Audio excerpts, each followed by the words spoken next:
And third resolution is on food security. You know, food security is a big challenge. Our country is continuously decreasing the food products.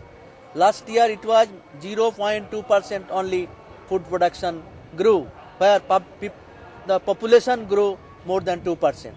So we are gradually entering into a food crisis. Our government has 6 crore tons of food grains in the godowns. But the government, if they immediately they can release 4 crore tons of food grains so that ration shop can be full of food grains, and if ration are properly distributed through public distribution system, this price rise can be checked. Market intervention will be done through rationing system, but the government is not doing. So this we are demanding that food stock should be released to the ration shop, and all people should be ensured that you should remove the APL, BPL. They are trying to remove a section, exclude a section from the rationing system, and they are trying to exclude APL from the ration. We said no, everybody should get ration, and ration should be given to everybody, and the ration system should be strengthened, and whatever food grain stocks are there, that should be released. 2 crore is the statutory reserve.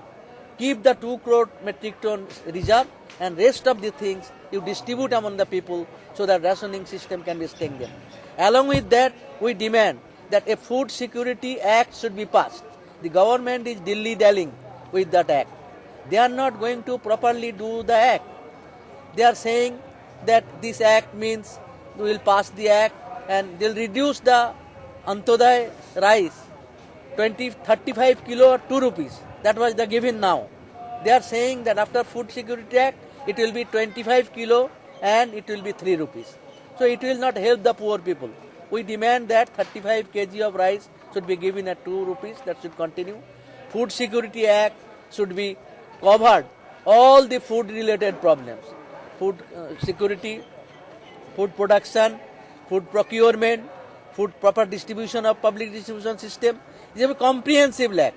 Not only that some Antoday people will give in some food, 25% people, and that will not serve the food security. So